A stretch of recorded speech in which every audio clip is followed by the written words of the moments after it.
Hello, and welcome back to another episode of FTB Interactions. Last episode, we went to the end and managed to kill the Gaia Guardian, which meant we were able to gather some platinum ore from the end, as well as some iridium. And we also built a brand new ore processing system specifically for that. This takes us up to, I believe, 48 pieces of ingots, or dust, per ore.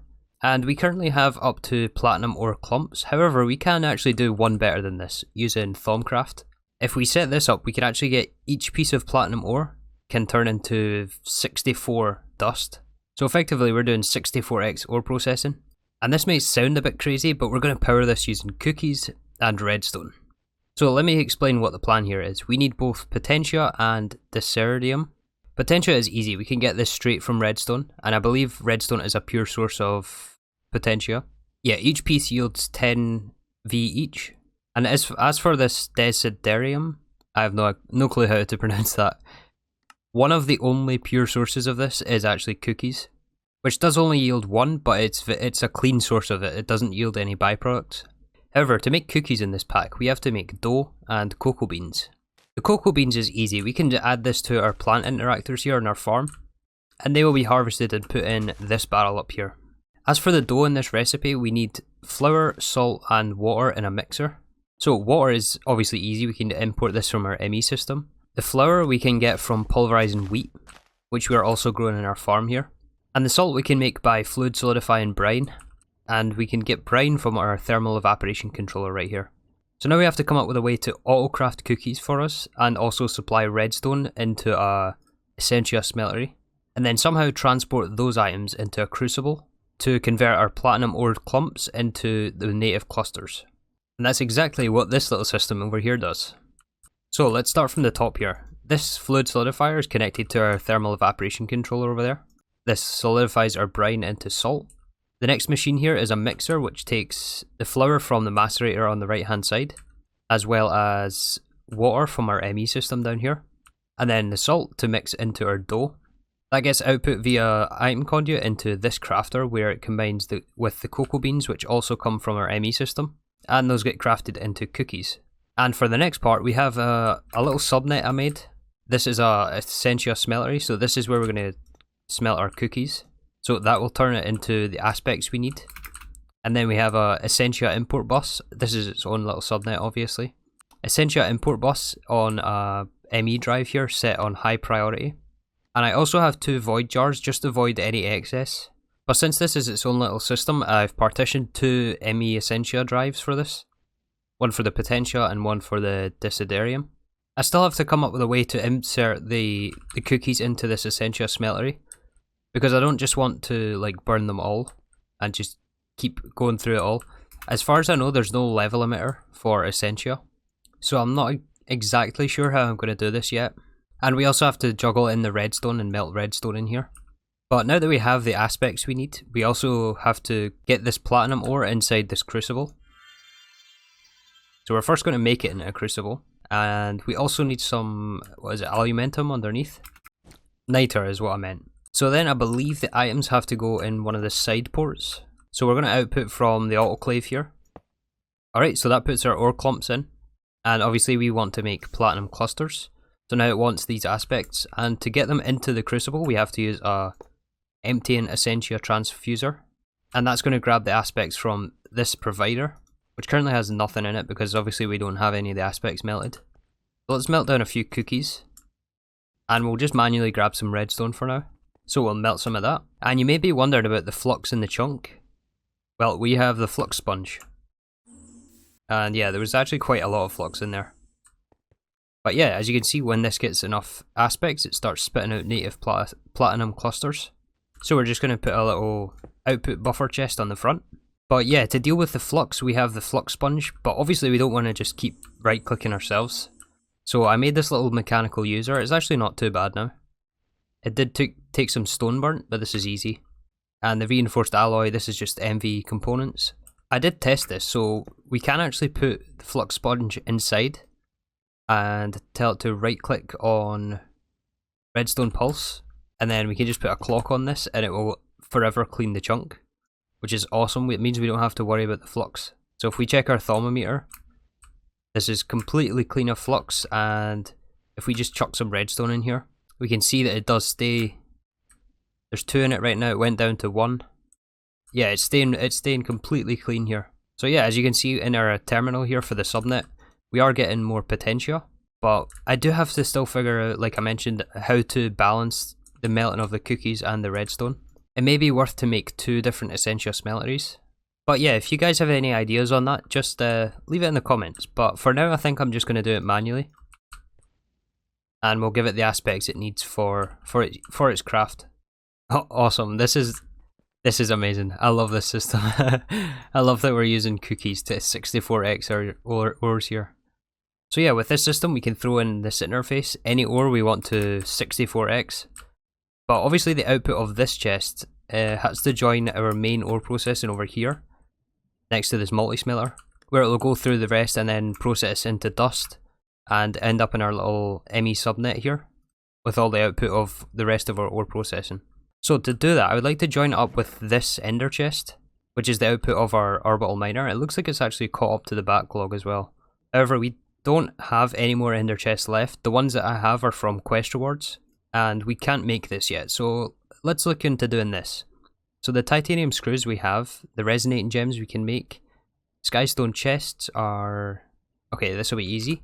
It just leaves the void metal, which is made in the blast furnace with destructive will, void seeds and liquid nightmares.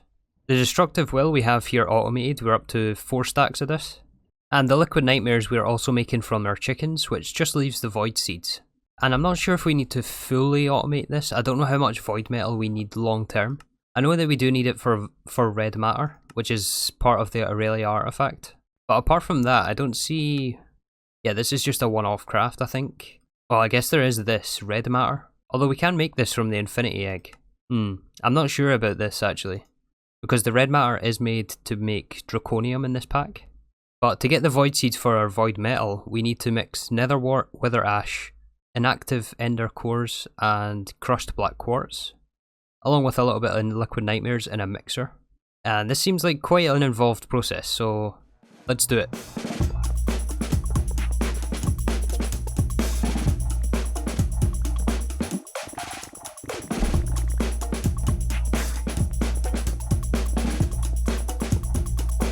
And the first thing we're going to tackle is the void metal, which is what, well, one of these blast furnaces is for.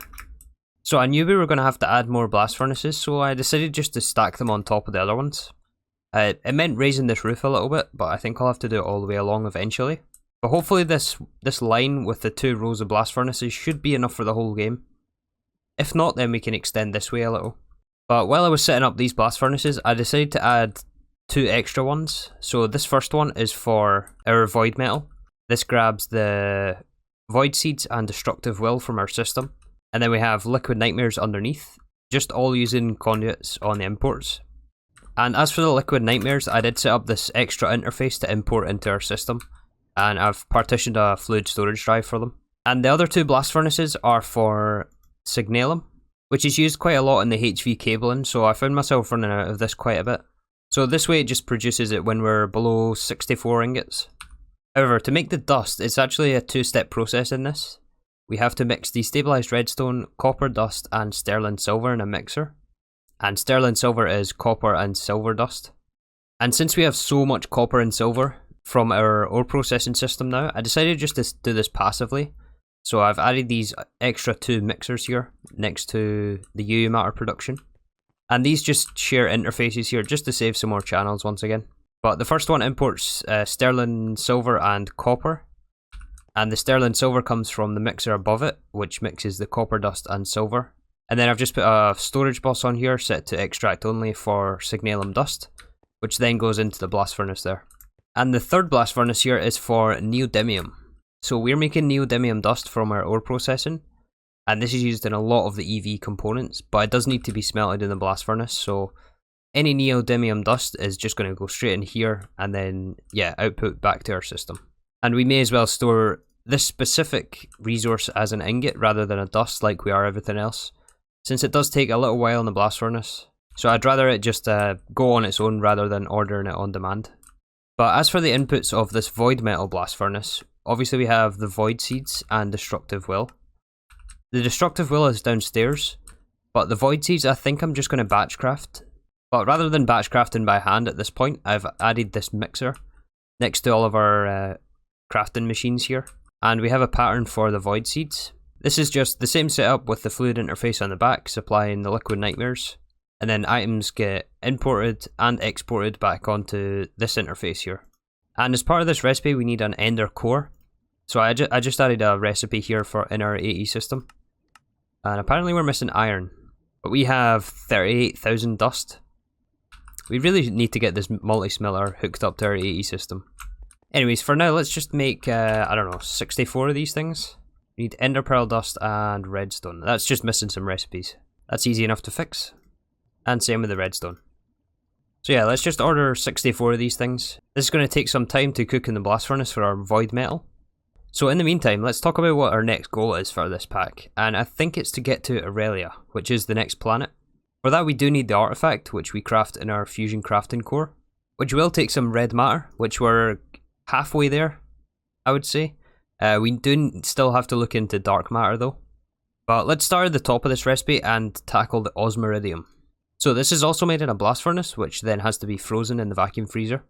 And we have to supply iridium, osmium and helium in a blast furnace. Luckily we just got access to these two materials. And the helium we do have quite a big backlog of. Although we may have to look into making more.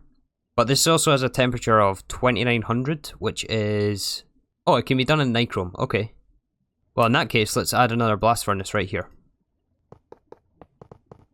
As for the inputs for this thing, we can't actually share the same interface as this because I think it's full, almost full. But we are also out of channels on this line here, so we have to somehow come up with some new channels. And as I mentioned, it is a bit crowded under here. This one we have, what, 22 in use? Yeah, we'll run it from here. And we'll come up the bricks here and then just put facades on it. Just so we can leave room for some extra, what, 2 blast furnaces here. So we're going to filter this for osmium and also iridium ingots. Which means we're actually going to need another 2 blast furnaces, as I forgot about this iridium. This also has to be cooked from dust in the blast furnace. So let's make this first one iridium, and then the one next to it osmium iridium. Okay, we got the first one hooked up here for iridium. So we have limited item filter in here with iridium dust. And then it gets exported on the output bus on blue. So this one is going to be for iridium ingots. And this is going to be filtered for 3 ingots, as that I think is what's required for the craft. Insert on brown. And the second input is for osmium ingots. And of course we're going to need fluids in our input hatch here. So we can just take this straight from our ME system. And I believe this was helium. To fix the power issue, I just switched out our flux point here. Put it on a CEF. And then run some endearing cable along to all of the blast furnaces. And yeah, this should start cooking up our iridium first of all. And I wonder, is there any reason to keep this as dust? There is HSS, but I don't know how much we need that in this pack. Having a look through this, I don't see any immediate uses for this. So I think for now we'll just let it smelt all of our iridium dust into ingots. But our osmiridium here, we definitely want to level limit, as we don't want to smelt all of our iridium and osmium into osmiridium. So to do that, we're going to put a machine controller, as usual, level emitter, and then some flux conduit, connect this up to our interface. How should we filter this? I think we will filter it for osmiridium, and we'll just tell it to keep 2 stacks in stock. We can always adjust this later. But yeah, this is going to smelt up our osmiridium and iridium. Nice. So yeah, that's item number 1 taken care of. The core's flour is easy, the middle item. So that just leaves the Gaia spirits and red matter. So let's move on to the second item, which is 4 red matter. And there's actually this quest, which gives us 4 free red matter if we get 1. So we do only need 1 of these things. However, to get red matter, we're going to need dark matter first of all, which is made in another blast furnace with empowered void, vanadium ingots, and primal mana. Okay, another 3-step process here. Right, so let's start with the vanadium then. So vanadium is actually spawned as ore. We were getting tons of this at the start of the game, but yeah, basically nothing to do with it. But here is where it finally gets to come in useful. So I think that we can get it from this vanadium magnetite, and then we electrolyze this. Yeah, we have to electrolyze this vanadium magnetite into vanadium dust. So I guess for that, we're just going to set up a dedicated electrolyzer for vanadium magnetite. I've just put it next to our circuit processing here, just since there was a little space on the end. And we can even share this interface for the inputs. Actually, no, we can't, because this could clog this chemical reactor here. So let's just give it its own interface. Assuming we have enough channels here. We have one left, luckily. So we can just filter the interface for vanadium magnetite dust, and then input and output via item conduit. We're just powering this with a Spectre coil again. And this is an MV since I already had the machine anyway, so yeah. This doesn't give us any fluid output or anything we have to deal with. No, it's just the dust, okay. Although this vanadium has to be in ingot form, not in dust form, which requires another blast furnace. So I guess we're making a third one here today. Or technically, what, a sixth one? So I've set the inputs and outputs, just filtered it the same as the other ones. But this one we do actually want to level limit, since there is a few different uses for vanadium dust. Not just to turn it into the ingots. We will need it later on for vanadium steel and HSSG. So I think we'll just tell it to keep 64 in stock for now. Yeah, I think 64 will be fine. And we just have to plug this in and it should start working. Alright, running perfectly. Nice, so the next step for us is going to be to get primal mana. And for this, there is actually a few different recipes. There's the infinity egg, but we're quite a ways off that yet. So that just leaves these either a mixer or a chemical reactor. Hold on, what's the difference between these two recipes? Oh, one is helium, one's deuterium. You know what, I think we'll do the chemical reactor one. So let me grab a chemical reactor, I guess at EV, and then we'll set this up as well. Alright, and there's our chemical reactor at EV. It's so nice being able to autocraft all these ingredients. It just makes adding new machines so much better. Alright, so for this chemical reaction, we need Vintium dust, deuterium, and mana dust. And this takes the 4... Oh, hold on. This also takes unstable mana. Yeah, we don't make this yet. Yeah, we're making the 4 thermal dusts here. We will actually have to keep some of this in stock. I think we're melting it all for blazing pyrotheum. So we should stop this somehow. But yeah, we have to automate the unstable mana, which is ethanol, mana, redstone, and simple power catalyst. This rabbit hole keeps getting deeper. Okay, so the mana we already have. The ethanol, we may have to set up another ethanol producer. And then simple power catalysts, we have to mix... I mean, there is the blood magic way, or we can do it in the mixer with redstone, nether wart, gel toluene, and life essence. Alright, you know what, on second thought, I think we'll not bother automating this, and we'll just batch craft. Since we do get access to the chicken later on, I'm just going to make a big batch of this mana dust, as well as unstable mana. And then I'll just probably make about a stack of dark matter. Since looking through the uses here, we actually don't need that much of it. Alright, this should be enough to get us started at least. As it does give us 5,000 millibuckets per recipe, so... And to address the issue of us melting all of our blazing pyrotheum here, I'm going to add a level emitter onto this fluid extractor. So this will be a fluid level emitter for blazing pyrotheum, which we're using for our ore processing, but I'm just going to tell it to keep 1 bucket in stock. This will ignore the fact that we have 1 full machine worth in here in the plasma arc furnace, so we're going to keep effectively 65 buckets in our system. And we just have to plug this in. I did make sure there was more channels on this line, and we have 1 left, fortunately. That seems to be happening quite a lot as well.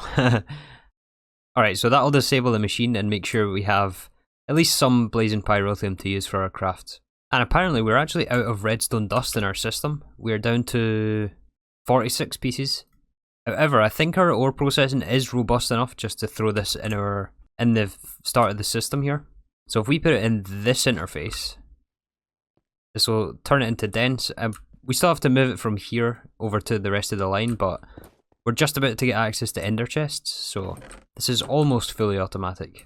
And also, by the way, on this thaumatorium, we obviously only have the 1 recipe right now, and then we have to tell it to make another one. Like if we take this platinum ore clump out, it's going to put the redstone in, but it's not going to start crafting until we select this cluster. Well, deselect platinum first, and then select redstone. However, I know there is an item that we can add to this to basically tell it to remember more recipes. So I think we'll look into doing that, but for now we just need a little bit more redstone, so I'm just going to actually throw this straight into our ore processing as is. This alone is going to give us like 1,000,000 pieces of redstone, so it should be fine. So while we wait on the resources we need for the mana dust, let's look into the last piece for the dark matter, which is empowered void. And this needs mana pearls, flawless coal, and void crystals. Unfortunately, we don't have any flawless coal, which means we have to run more things through our ore processing system, and that's already way too backed up. Is there any other way we can get this? Oh, the gem refiner, yeah. That's right, I forgot we had this multi-block. Yeah, unfortunately we don't have much regular coal though. There's some coal dust. Alright, we got a stack of coal, which should turn into half a stack of flawless coal, which then will give us 2 stacks of dark matter, as long as we have enough vanadium. And we just have to wait for this to heat up, because I turned off the resistive heater when we're not using this thing, just to save a little bit of power. So while we're waiting on the coal, let's also mix our unstable mana here. We have nearly 58,000, or 58 buckets, I mean, and we can mix that with all of our dusts. This will give us our mana dust. And I know all these like temporary machines are no good, but it's a one-off. They won't be staying. Yeah, so we also need Vanadium dust, which unfortunately I only have the ore, so this is another case of going to be waiting for ore processing to give us the dust here. But then apart from that, we should have everything for primal mana. And then we're just waiting on the coal for the empowered void, and that should be our dark crystals. Although we will need another blast furnace for this. Alright, so our blast furnace that we need for the red and the dark matter can actually be done in the nichrome coils. However, I don't have any more nichrome.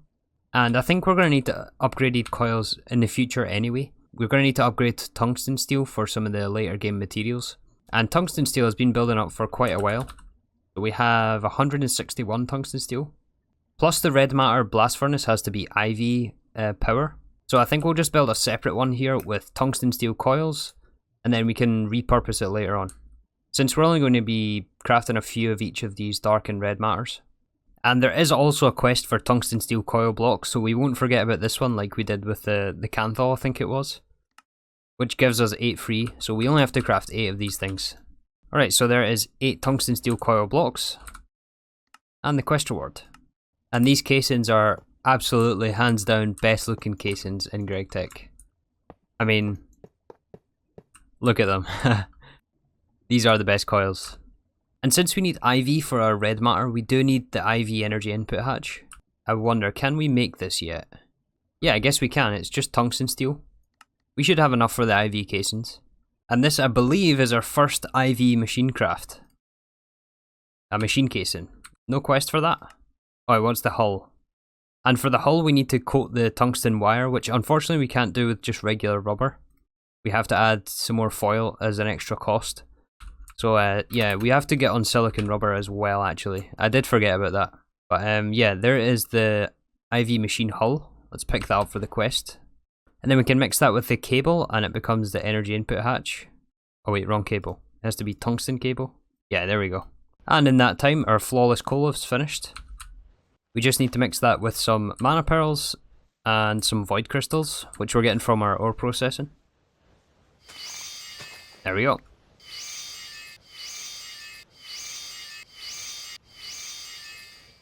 Alright, so that gave us enough for 16 empowered void crystals, and it seems like 16 crafts worth of the terrestrial agglomeration plate is as much as our battery of mana can handle. So it may be worth at some point adding some more mana pools just as a bigger buffer. But anyways, we have some vanadium, and that just leaves the primal mana for the dark matter craft. So we just take some vanadium dust, mana dust, and deuterium. Oh man, this is a slow process. Alright, first 2 buckets of primal mana is finished. Let's put that into our new blast furnace with the vanadium and empowered void. And we're cooking, nice. And there is our dark matter. Apparently an achievement as well. So now to turn that into red matter, we need the void metal, which should be finished by now. At least some of it. Alright, we got 23 void metal.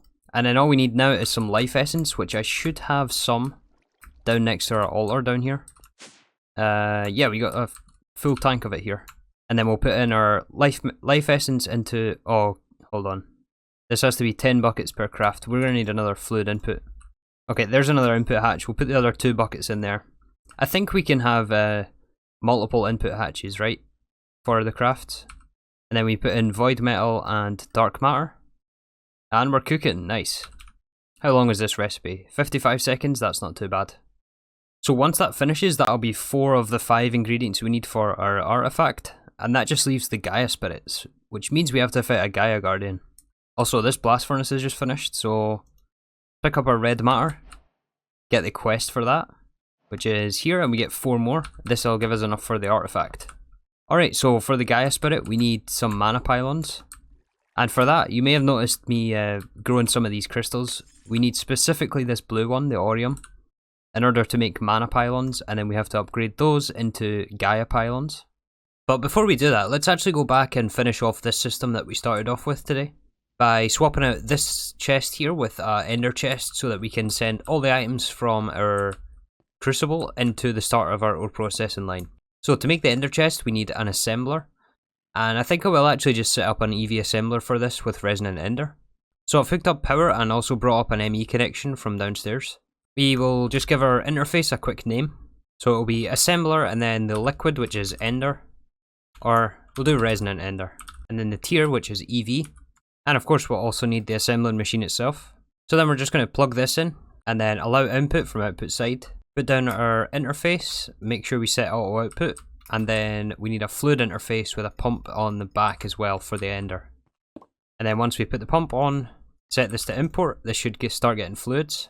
And now all we have to do is import a few recipes for this. So we need this one, first of all. And I think we also need the skystone chest, which is just block of skystone and a chest. And we will also need the void metal plates, which apparently can only be done in the metal bender, but that's alright. So now, can we request 2 ender chests? So the output of this chest is given as clusters, which have to be pulverized, which means it has to go into this iron chest here. And I think I'm going to swap this out for a titanium crate I just crafted, which means we have to break this. I may end up regretting this. You know what, instead of breaking it, we're just going to move it with the dolly, replace it with the crate. Actually, does that even give more slots? Yeah, this is 108, and the iron chest holds 54 slots, so yeah, we are actually, it is bigger. It just looks a little weird with the UI. But by doing it like this, it means we can put the ender chest straight on here. And since our ore processing coming from the orbital miner is on triple black, I'm going to make this one, I think, black, white, black. And then by swapping out this with a crate, it means we can put a conveyor module on here and set this to import. I know that it's possible just to put one block above and then just use item conduit, but this just looks a little bit cleaner. But we will item conduit this chest just to empty it out. But yeah, we can now just replace this chest, and we can call this system almost fully automatic once I work out the smelting for the Essentia here. So yeah, back to the mana pylons. We first have to craft them in our Starlight crafting altar. Or, I guess it's the iridescent altar by now.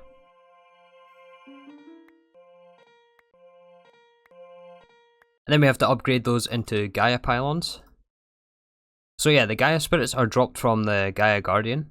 I hope he actually drops more than one, I can't actually remember though. But to spawn the Gaia Guardian, we need a multi-block structure.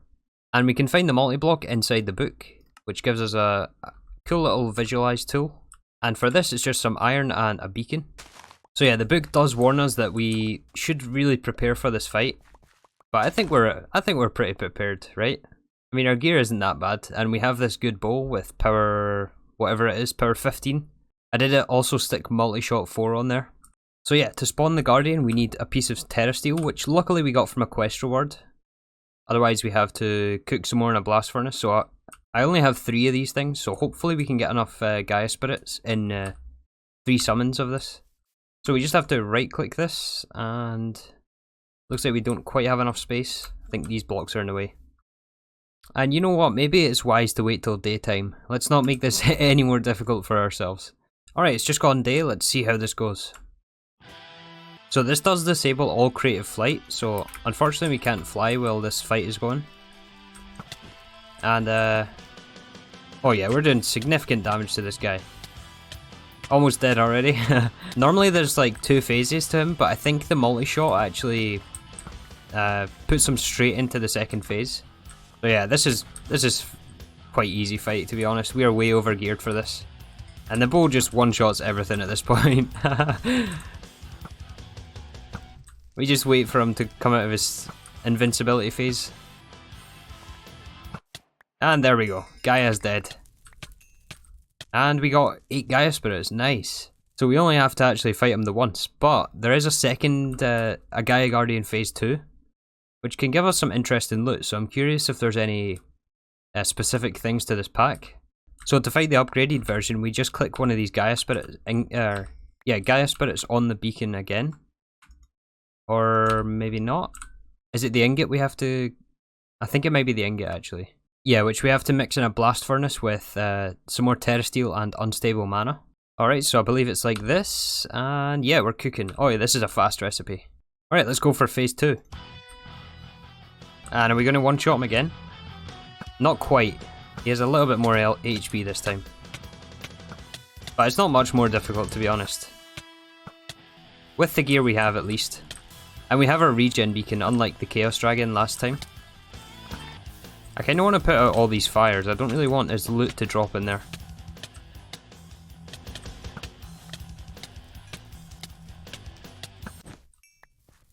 Alright, he's dead. No inventory space though.